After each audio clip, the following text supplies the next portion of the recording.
तो hello student, कैसे हैं आप लोग। तो आज संविधान के ऑब्जेक्टिव यानी आर्टिकल 1 to 4, 1 से लेकर 4 तक जो पिछले क्लास में देखे थे उन सब का आज ऑब्जेक्टिव सॉल्यूशन करते हैं यानी ऑब्जेक्टिव बनाते हैं। देखिए कैसा कैसा ऑब्जेक्टिव है। तो भारत के संविधान के अंतर्गत निम्नलिखित में से किसको राज्यों के सीमाओं को परिवर्तन करने की शक्ति प्राप्त है। यानी कहने का मतलब है कि भारत के संविधान के अंतर्गत निम्नलिखित में से किसको राज्यों को सीमा में परिवर्तन करने की शक्ति प्राप्त है। तो आप लोग देखे होंगे संसद को। राज्य पूर्ण गठन आयोग ने 1 नवंबर 1956 को कितने राज्य तथा कितने संघ राज्य बनाए थे। तो आपने देखा ही होगा, पिछले क्लास में आपने पढ़ा होगा कि राज्य पूर्ण गठन आयोग में 1 नवंबर 1956 को कितने राज्य तथा कितने संघ राज्य बनाए गए थे। तो 14 राज्य और 8 केंद्र संघ बनाए गए थे। अब तीसरा क्वेश्चन देखते हैं कि संविधान के निम्नांकित में किसे प्रावधान के अंतर्गत भारतीय संसद के नए राज्य बनाने का अधिकार प्राप्त है। कहने का मतलब है कि संविधान के निम्नांकित में से किस प्रावधान के अंतर्गत भारतीय संसद को नए राज्य बनाने का अधिकार है। तो नए राज्य बनाने का अधिकार है आर्टिकल 2। आर्टिकल 2 में किसी विदेशी राज्य को आपस में मिला सकते हैं या बना सकते हैं।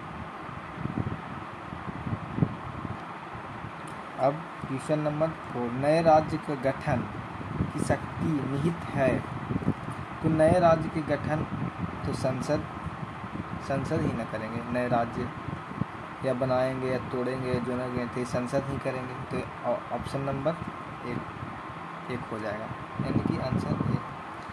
अब कर निम्नलिखित संविधान संशोधनों में से किसके द्वारा सिक्किम में विविधित भारत संघ के एक पूर्ण राज्य के रूप में सम्मिलित किया गया है। तो क्वेश्चन नंबर 5 देखें कि निम्नलिखित संविधान संशोधनों में से किसके द्वारा सिक्किम को विधिवत भारत संघ के एक पूर्ण राज्य के रूप में सम्मिलित किया गया था। तो 35वें संशोधन। अब कह रहा है क्वेश्चन नंबर 6, संविधान के प्रथम अनुच्छेद के अनुसार भारत है राज्यों का संघ, यानी कि राज्यों का यूनियन। और क्वेश्चन नंबर 7 आप देखेंगे। क्वेश्चन नंबर 7 में है कि भारतीय संघ के अंतर्गत किस राज्य को मिलाने और अधिकार कैसे है।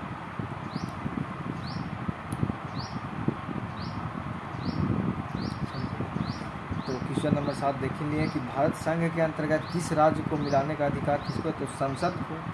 किसी राज्य को मिलाने का अधिकार संसद को है। अब कह रहे हैं क्वेश्चन नंबर 8, आंध्र प्रदेश का एक भाषाई राज्य के रूप में गठित किया गया था। तब भाषाई राज्य के रूप में कब गठित किया गया था। तो आंध्र प्रदेश एक भाषाई राज्य के रूप में गठित किया गया था। तो आपने देखा ही होगा पिछले कक्षा में 1 अक्टूबर 1953। तो 1953 में भाषाई आधार पर गठन किया गया था। अब कह रहे हैं भाषाई आधार पर राज्यों का पूर्ण गठन कब किया गया था। पूर्ण गठन हुआ था 1956 में। आप 9 क्वेश्चन देखें और काफ़ी समझ गए होंगे, काफ़ी अच्छा लगा होगा। और जो कि क्लास देख रहे हैं वो क्लास काफ़ी बेहतरीन और काफ़ी अच्छे ढंग से हो रही है। अगर कुछ इसमें समझ में ना आए या कुछ क्वेश्चन पूछना हो तो आप कमेंट बॉक्स में पूछ सकते हैं या मैसेज कर सकते हैं, हम उसको सुधारने की कोशिश करेंगे और बताने की कोशिश करेंगे। तो क्वेश्चन नंबर 10 देखिए कि जम्मू कश्मीर और लद्दाख के 2 अलग केंद्र शासित प्रदेश घोषणा करने के बाद भारत में कुल कितने राज्यों की संख्या बच गई थी? तो 28 राज्य और 8 केंद्र शासित प्रदेश, 28 राज्य बच गए थे। और क्वेश्चन नंबर 11 देखिए कि भाषाई आधार पर सर्वप्रथम किस राज्य का गठन हुआ था? तो आप लोग जानते हैं कि भाषा के आधार पर आंध्र प्रदेश की गठन की गई थी, क्योंकि 1 अक्टूबर 1953 में घोषणा किया था और 1956 में पूर्ण रूप से बन गया था 35वें संविधान संशोधन के तहत, और 36वें संविधान संशोधन भी हुए थे, इसके तहत ये बनाया गया था। क्वेश्चन नंबर 12 दिल्ली है एक केंद्र शासित प्रदेश। दिल्ली एक केंद्र शासित प्रदेश है। भारत में कितने संघ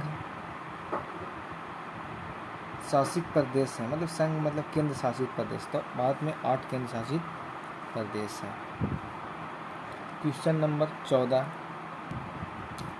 कह रहा है, क्वेश्चन नंबर 14 कि एक राज्य को संघ में सम्मिलित करने अथवा नए राज्य को स्थापना करने की कार्यपालिकाई शक्ति निम्नलिखित में से किसे प्राप्त है?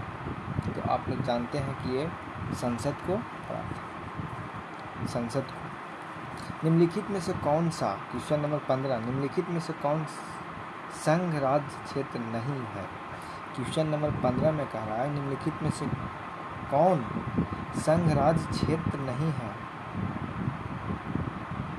तो इसका आंसर हो जाएगा गोवा नहीं। क्वेश्चन नंबर 16 देखिए कि निम्नलिखित कथनों पर विचार कीजिए और दिए गए पुट की सहायता से बताइए कि इनमें से कौन सही है। तो संविधान में यूनियन ऑफ स्टेट शब्द प्रयोग हुआ है क्योंकि भारतीय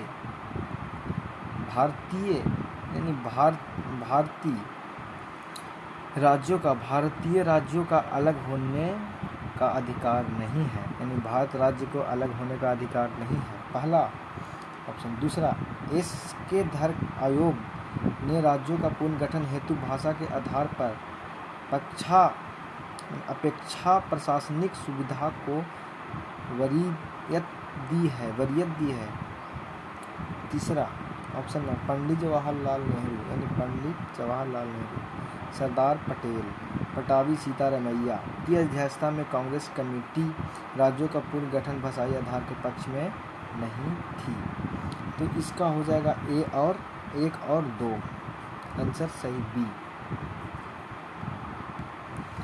क्वेश्चन नंबर 17, भारत में कितने राज्य एवं संघ प्रदेश हैं? तो भारत में 28 राज्य और 8 केंद्र शासित प्रदेश हैं। क्वेश्चन नंबर 18, निम्नलिखित में से कौन से एक नए राज्यों का निर्माण के लिए संवैधानिक उपचार नहीं है, उपबंध नहीं है? कारण निम्नलिखित में से